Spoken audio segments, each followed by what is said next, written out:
Hoje, no Pitadas de Tecnologia, nós vamos falar sobre a profissão de cientista de dados.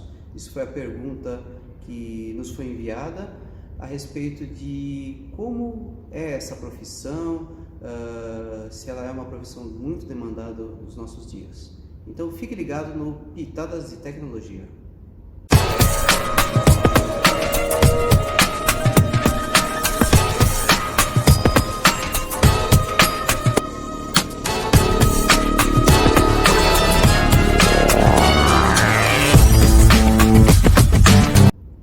Então, eu sou o professor Carlos Menezes. Eu sou o Nelson Aguiar. E nós hoje vamos falar sobre a profissão de cientista de dados. Bom, o que isso tem a ver com os últimos assuntos? Será que tem ligação com inteligência artificial? Sim, nós vamos chegar a essa conclusão. Essa é uma profissão razoavelmente nova, né, Nelson? Sim, é uma profissão recente.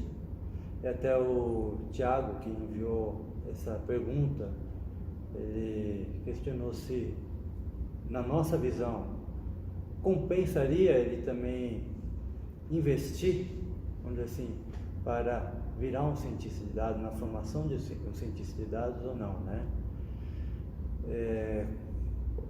Isso aí nasceu com IA, Big Data e mineração. Eu acredito que esse conjunto, né? Esse conjunto ele trouxe não só essa profissão crescendo, como outras, correto, Menezes? Isso. Vamos entender o que seria essa profissão, né? Hoje em dia, no mundo em que nós vivemos, nós estamos tendo acesso a uma quantidade cada vez maior de informação. Tá? É um fenômeno do qual não podemos mais voltar atrás.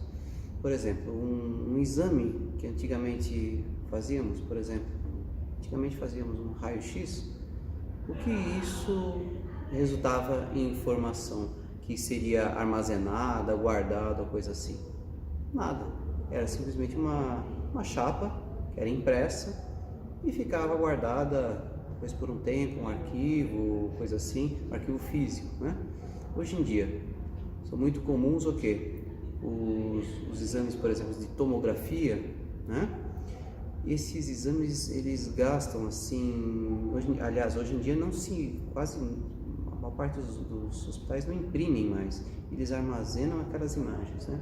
Como é um exame de segmentação de imagens, né? Para poder reconstruir em 3D, tem uma quantidade enorme de imagens de alta resolução, ou seja, elas representam gigas bytes de informação. Imagine isso, quantos desses exames são feitos diariamente, né? Número de pessoas, isso tudo tem que ser guardado de alguma maneira, pelo menos por um certo período, né? Hoje em dia, você pega uma empresa como Google, Facebook, tudo, absolutamente tudo que você faz fica de alguma maneira registrado, né? O Google sabe por onde teu celular andou. Até se você deleta, não é deletado. Exatamente. Por quê? Porque ele justamente são empresas que vivem, né, com esses dados, vivem usando esses dados para te recomendar produtos, para te oferecer serviços, né? É a maneira de potencializar o marketing que possa ser bem aceito, na verdade. Então, quer dizer, hoje em dia a sociedade tem uma quantidade absurda de dados. Uma quantidade que hoje não dá mais para pensar em ser analisada por seres humanos, por analistas humanos. Tem que ser analisada de maneira automática, né? Então, é uma quantidade grande. A gente diz até que são o Big Data, né? Tem 3 Vs, né? O V de volume, grande volume, o V de velocidade, são muitos e muitos megabytes, gigabytes produzidos por segundo, né? E o terceiro V de variedade, quer dizer, eu tenho agora dados de forma textual, áudio, imagens 3D, tudo isso misturado e tem que ser analisado, tem que ser processado, né? Então, Então, estamos vivendo numa realidade muito dado é produzido, né? Temos que analisar e seres humanos não conseguem analisar isso aí tudo. Então, aí surgem técnicas automatizadas de analisar dados. Isso é o que se chama de analytics, né? Que é uma das áreas aí do Big Data, né? Uma área recente, né? Exatamente. E aí a ciência de dados vai usar todas as suas técnicas, que entre elas são técnicas de IA também, né? Para quê? Para processar de maneira automática esses dados. Conseguir obter alguma informação, conseguir extrair o melhor, vamos dizer assim, daqueles dados, né? Porque hoje em dia, igual você falou, a informação é que tem um valor hoje, né? As maiores empresas são as empresas que manipulam informações. Exato.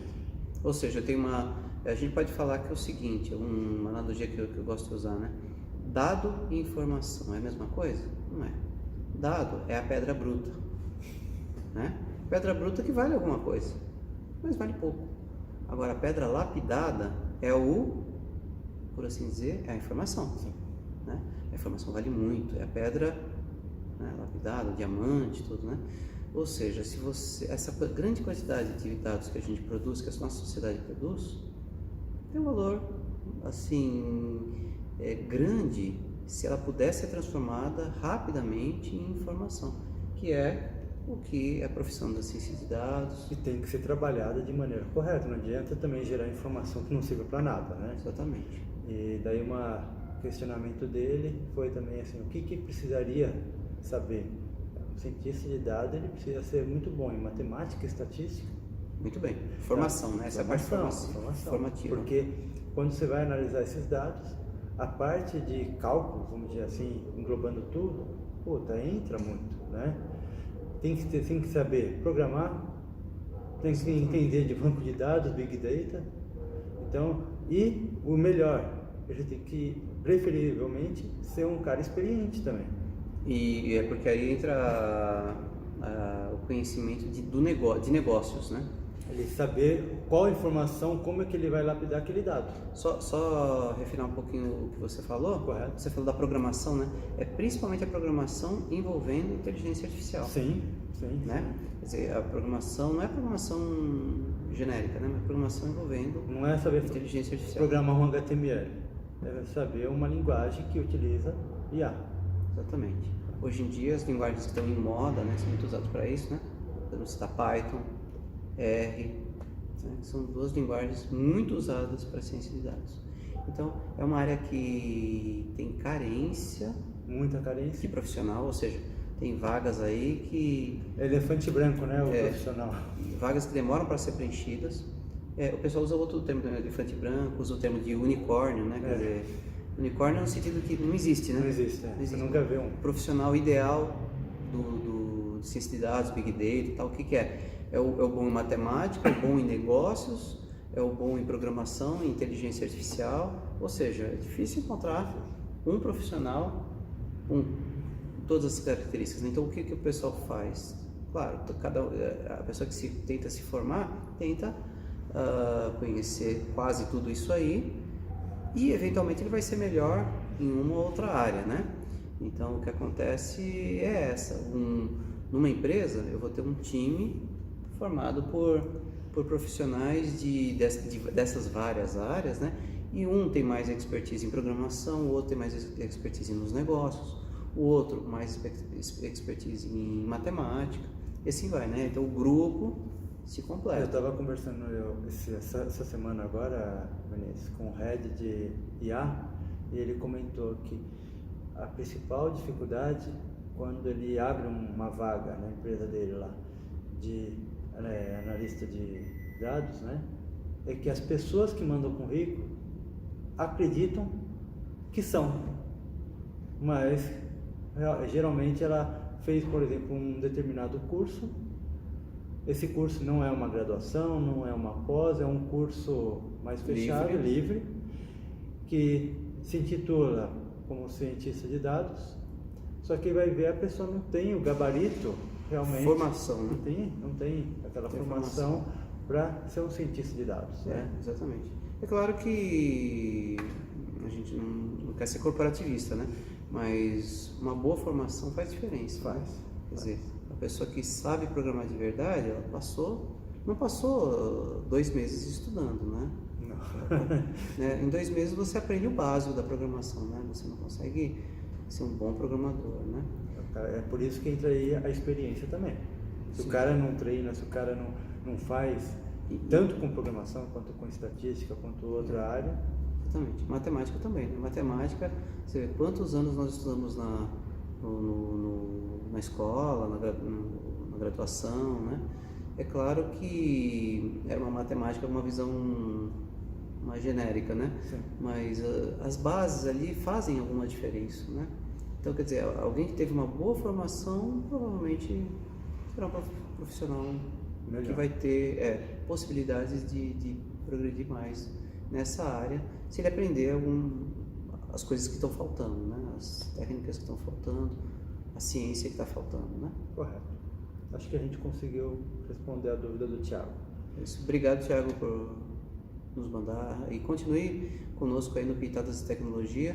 Cada semana nós vamos tentar trazer aqui um assunto de interesse em computação, especialmente, né, nessa área que a gente gosta mais, que é a inteligência artificial, tá? Ciência de dados, tá? E se tiver dúvida, curiosidade, mandem pra gente, que vocês também ajudam, que a gente, com alguns temas que pra gente comentar, pra gente falar aqui. Isso aí. Um abraço para todos, então. Até a próxima.